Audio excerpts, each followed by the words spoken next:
Hello class 10th के students. आज हम लोग 7th चैप्टर स्टार्ट करते हैं ज्योग्राफी का, जिसका नाम है life lines of national economy, यानी राष्ट्रीय आर्थिक व्यवस्था की जीवन रेखा। तो चलिए देखते हैं चैप्टर में क्या क्या बातें आपको बताई गई हैं। We use different materials and services in our daily life. हम कई तरह की चीज़ों और सर्विसेज का इस्तेमाल अपनी रोज़ की ज़िंदगी में करते हैं। Some of these are available in our daily in our immediate surrounding, while other requirement are met by bringing things from other places. कुछ चीज़ें तो हमें तुरंत आसपास में ही मिल जाती हैं, while कुछ और रिक्वायरमेंट जो हमारी होती हैं उसे हमें कहीं और से लाना होता है। Goods and services do not move from supply locale to demand locale on their own. सामान या सर्विसेज जो होती हैं वो सप्लाई लोकेल से, जहाँ से उसको सप्लाई किया जाता है और जहाँ ज़रूरत होती है, उन दोनों जगहों पर अपने आप नहीं आ सकती, है ना। उनके पैर तो होते नहीं हैं कि वो आ जाएंगी चल के, है ना। The movement of these goods and services from supply location to demand location necessitate the need for transport. इसीलिए इन चीज़ों का, गुड्स एंड सर्विसेज का सप्लाई लोकेल से डिमांड लोकेल तक पहुंचने के लिए हमें ट्रांसपोर्ट की ज़रूरत पड़ती है। Some people are engaged in facilitating these movement. कुछ लोग इस काम को करने में मदद करते हैं या इसी में लगे हैं। These are known to be traders who make the product come to the consumer by transportation. इनको व्यापारी कहा जाता है जो सामान को कंज्यूमर तक ट्रांसपोर्टेशन की मदद से पहुंचाते हैं। जब तक सामान मार्केट में नहीं आएगा, ट्रेडर लेकर नहीं आएगा, तब तक आप किसी भी शॉप में जाओगे तो आपकी ज़रूरत की चीज़ हो सकता है वहाँ ना मिले, है ना। इसलिए ये ट्रांसपोर्टेशन ज़रूरी है।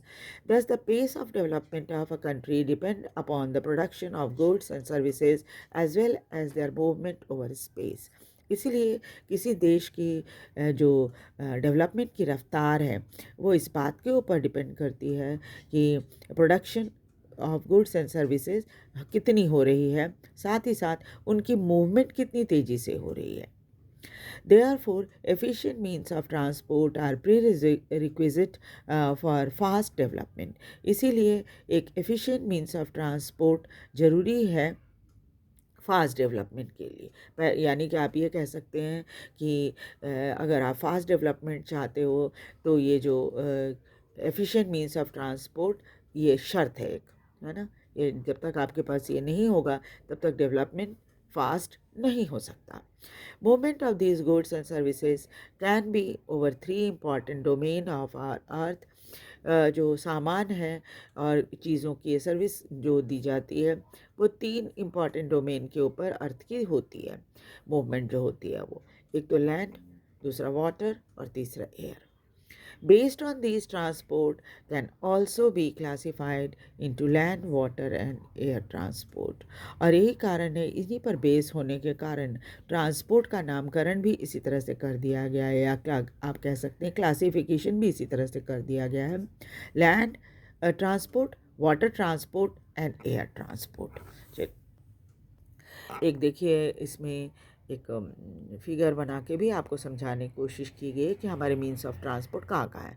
लैंड में आप देखिएगा रोडवेज, रेलवेज और पाइपलाइन है, और वाटर में इनलैंड और ओवरसीज़ है, और एयर में डोमेस्टिक एयरवेज़ है, इंटरनेशनल एयरवेज़ है, और डोमेस्टिक में पब्लिक अंडरटेकिंग है और प्राइवेट अंडरटेकिंग भी, प्राइवेट एयरलाइंस भी है। Expanded far and wide. For a long time, trade and transport were restricted to limited space. बहुत समय तक व्यापार और आना जाना जो था वो कुछ दूरी तक ही सीमित था। With the development of science and technology, the area of influence of trade and transport expanded far and wide. और जैसे जैसे हमारे यहाँ इंसानों ने डेवलपमेंट की, साइंस और टेक्नोलॉजी की, तो जो व्यापार और ट्रांसपोर्ट था वो धीरे धीरे करके दूर दूर तक फैलने लग गया था. Today the world has been surrounded covered into a large village with the help of efficient and fast moving transport. आज पूरी दुनिया एक छोटे से गांव के रूप में हो गई है क्योंकि हमारे पास एफिशिएंट, बहुत अच्छा और फास्ट मूविंग ट्रांसपोर्ट है. Transport has been able to achieve this with the help of equally developed communication system.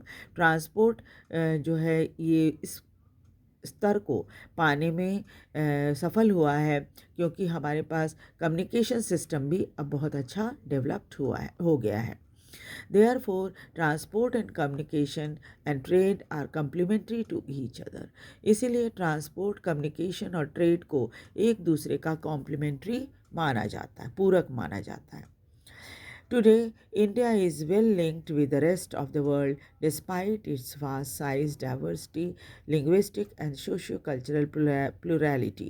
आज भारत जो है दुनिया के सभी देशों के साथ जुड़ा हुआ है. हालांकि इसका एरिया बहुत बड़ा है, डाइवर्सिटी बहुत है यहाँ पे, भाषा की भी और सोशियो कल्चरल भी. Railway, Airways, waterways, newspaper, radio, television, cinema, internet, etc. have been contributing in its socio-economic progress in many ways. ये सब के सब भारत के विकास में या तरक्की में मदद कर रहे हैं, चाहे वो रेलवे हो, एयरवेज हो, वाटरवेज हो, न्यूज़पेपर हो, रेडियो हो, टेलीविज़न हो, सिनेमा और इंटरनेट हो. ये सब के सब भारत की सोशियो इकोनॉमिक डेवलपमेंट में कंट्रीब्यूशन दे रहे हैं. The trade from local to international level have added to the vitality of its economy. और व्यापार जो है लोकल से लेकर इंटरनेशनल यानी अंतर्राष्ट्रीय स्तर पर चल रहा है, जिसने इसकी इकोनॉमी को बहुत वाइटल बना दिया है. It has enriched our life. इसने हमारे जीवन को बहुत संपन्न कर दिया है. Added substantially to growing amenities and facility for the comfort of life. और इसलिए अब हमें बहुत तरह की सुख सुविधाएं मिली हुई हैं, हमारी लाइफ बहुत कंफर्टेबल हो गई है. In this chapter, you will see how modern means of transport and communication serve as a lifeline of our nation and its modern economy. इस चैप्टर में हम लोग मॉडर्न मीन्स ऑफ ट्रांसपोर्ट और communication के बारे में पढ़ेंगे और कैसे ये हमारे देश की लाइफलाइन बन गई है, न सिर्फ देश की बल्कि हमारी इकोनॉमी की भी. It is thus evident that a dense and efficient network of transportation and communication is prerequisite for local, national और global trade of today. और इससे अब हम ये बात समझने लगे हैं कि बहुत ज़रूरी है कि एफिशिएंट नेटवर्क होना चाहिए ट्रांसपोर्ट और कम्युनिकेशन का, क्योंकि अगर हम चाहते हैं कि लोकल, नेशनल और ग्लोबल लेवल पर हम व्यापार करें तो ट्रांसपोर्ट और कम्युनिकेशन पहली शर्त है जो कि होनी चाहिए हमारे पास, फास्ट है ना, तो हम ज़्यादा आसानी से तरक्की कर पाएंगे. तो सबसे पहले चलिए हम ट्रांसपोर्ट में रेलवे को देखते हैं, रोडवेज़ को देखते हैं. रेलवे नहीं है, रोडवेज़ है. India has one of the largest road network in the world. Bharat में दुनिया का सबसे बड़ा रोड नेटवर्क है, aggregating to about 2.3 million kilometre at present. और आज जो है करीब 2.3 मिलियन किलोमीटर सड़क हैं भारत में. इन इंडिया रोडवेज़ है प्रेसीडेड रेलवे. रोडवेज़ के बाद रेलवे आता है. They still have an edge over railway in view of the ease with which they can be built and maintained. लेकिन फिर भी रेलवे के ऊपर रोडवेज़ का थोड़ा सा ज़्यादा प्रभाव है, या आप कह सकते हैं उसे ज़्यादा बेटर माना जाता है क्योंकि आसानी से इसे बनाया जा सकता है और मेंटेन किया जा सकता है. The growing importance of road transport vis-a-vis rail transport is rooted in the following reason. क्यों ऐसा है कि रोड ट्रांसपोर्ट के साथ साथ रेल ट्रांसपोर्ट भी जुड़ा हुआ है? इसकी वजह है construction cost of road is much lower than that of railway line. और कंस्ट्रक्शन, सड़क का कंस्ट्रक्शन करना जो है वो खर्च कम होता है उसमें, जबकि रेलवे लाइन बिछाने में खर्च ज़्यादा होता है। Road can traverse comparatively more dissected and undulating topography। सड़कें आप बहुत अलग अलग जगहों पे और साथ ही साथ कैसी भी टोपोग्राफी हो वहाँ बना सकते हैं। रोड थर्ड है, road can negotiate higher gradient of slope and as such as traverse mountain such as Himalaya। और सड़कें जो है वो कई जगहों पे हो सकती हैं, जैसे आप ऊंचाई पर अगर जाओ या स्लोप्स वगैरह होता है वहाँ भी सड़क बन जाती है। यही कारण है कि हम माउंटेनियस इलाका जो हिमालय का है वहाँ भी हम सड़क बना सकते हैं। चौथा है, road transport is economical in transportation of few person and relatively smaller amount of goods over short distance. और रोड ट्रांसपोर्ट जो है थोड़ा खर्चा कम इसमें आता है, क्योंकि अगर कुछ लोग जा रहे हैं या थोड़ा सामान लेकर आप कहीं जा रहे हैं कम दूरी पर, तो ये क्या होता है, ये आपको बहुत सारी सुविधाएं देता है। बहुत कम खर्चे में आप ये सब काम अपना कर सकते हो। उसके बाद है fifth, it also provide door to door service, thus the cost of loading and unloading is much lower. और चूँकि ये डोर टू डोर सर्विस देता है, यानी सड़कें आपके घर तक भी हो सकती हैं, तो सामान उतारना चढ़ाना ज़्यादा आसान होता है, कम खर्चे पर हम ये काम कर लेते हैं। Road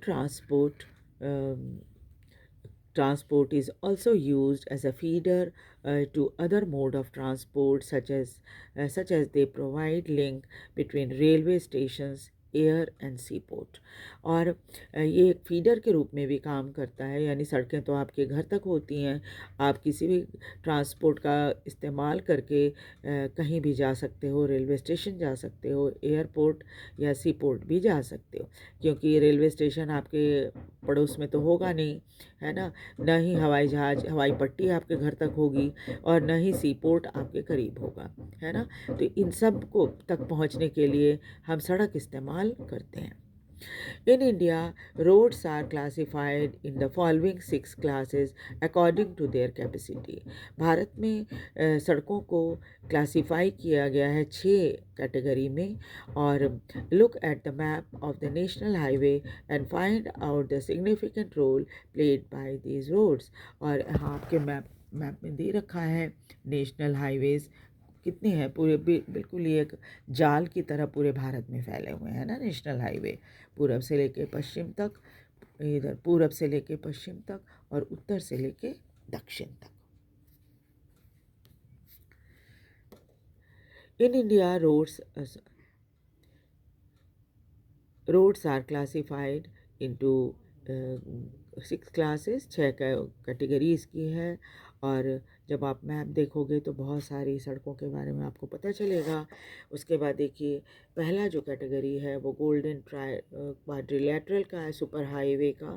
the government has launched a major road development project linking Delhi Kolkata Chennai Mumbai and Delhi by 6 lane super highway. सरकार ने एक मेजर रोड डेवलपमेंट प्रोजेक्ट तैयार किया है, बनाया है, जिसे दिल्ली, कलकत्ता, चेन्नई और मुंबई को जोड़ा गया है दिल्ली से, और 6 लेन वाली सड़क से। The north south corridor linking Srinagar, Jammu Kashmir and Kanyakumari, Tamil Nadu. और नॉर्थ से लेके साउथ तक का जो ये है, इसको लिंक किया गया है इस कॉरिडोर से, है ना। और उसके बाद है ईस्ट और west corridor connecting Silchar and Porbandar. यहाँ तो आप देख रहे हो जम्मू कश्मीर से कन्याकुमारी को जोड़ दिया गया, और यहाँ से लेके सिलचर आसाम में है ना, यहाँ से लेके सिलचर से, यहाँ सिलचर आसाम में, देखिए ऑरेंज कलर की जो लाइन है यहाँ से लेके सीधा बिल्कुल गुजरात तक आई है। है ना, इसको गोल्डन क्वाड्रिलेटरल कहा जाता है। And Porbandar are part of this project, और इसलिए यहाँ तक पोरबंदर तक है ये जो गोल्डन क्वाड्रिलेटरल है वो। The major objective of these superhighways is to reduce time and distance between mega cities of India। और इसका सबसे बड़ा प्रोजेक्ट का जो सबसे बड़ा उद्देश्य है वो है सुपर हाईवे का कि ये न सिर्फ टाइम आपको कम लगे बल्कि मेगा सिटीज़ को आसानी से कवर भी कर लिया जाए। These highway projects are being implemented by National Highway Authority of India। और इसको इसमें काम करने का जो ये है प्रोजेक्ट के ऊपर जो काम कर रहे हैं वो है national highway authority of India. इनका काम होता है इसको इम्प्लीमेंट करना, लागू करना। उसके बाद है national highways. National highways link extreme part of the country, दूर दराज के इलाकों को जोड़ती है national highway. These are primary road system, ये प्राइमरी रोड सिस्टम भी कहलाती है, and are laid and maintain by central public works department. और CPWD का काम होता है इनको बनाना और इनकी देखभाल करना। A number of major national highway run in north, south and east west direction। और इस तरह के बहुत सारे नेशनल हाईवेज़ हैं जो पूरा पश्चिम उत्तर दक्षिण हर जगह जाती हुई आपको दिखेंगी। द हिस्टोरिकल शेरशाह सूरी मार्ग is called national highway number 1 between Delhi and Amritsar. और दिल्ली से अमृतसर तक जो पहली नेशनल हाईवे है वो जाती है और इसका नाम शेरशाह सूरी मार्ग है। उसके बाद है state highway. Road linking a state capital with different district headquarter are known as state highway. सड़कें जो कि स्टेट कैपिटल को अलग अलग डिस्ट्रिक्ट हेडक्वार्टर से जोड़ती हैं उसको स्टेट हाईवे कहा जाता है। These road are constructed and maintain by state public works department in the state and union territory. और इन सड़कों को बनाना और मेंटेन करने का काम जो है वो PWD का होता है स्टेट्स में और यूनियन टेरिटरी में। उसके बाद है district code. These district roads. These roads connect the district headquarter with other places of district।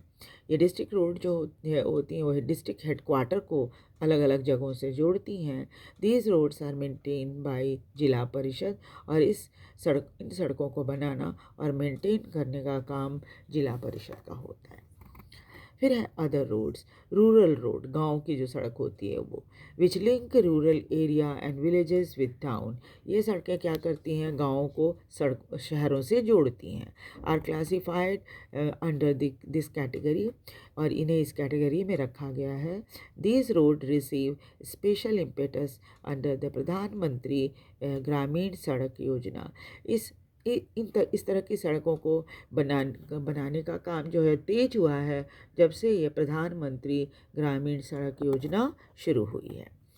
Under the scheme special provision are made to that every village in the country is linked to a major town in the country by an all season motorable road।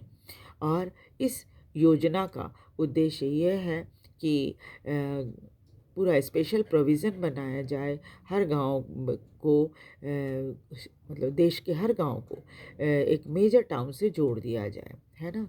ये और major town से जोड़ा जाए कैसी सड़क से, all season motorable road से। ठीक है, तो नेक्स्ट क्लास में हम आगे करेंगे काम। आप ये मैप ज़रूर ध्यान रखिएगा, और ख़ास तौर पे ये गोल्डन क्वाड्रिलेटरल है, कहाँ से कहाँ तक जाती है ये आपको ज़रूर पता होना चाहिए, है ना। और मैप प्रैक्टिस आप करते रहिएगा तो आपके लिए कम से कम 5 मार्क्स स्कोर करना एग्ज़ाम में आसान हो जाएगा।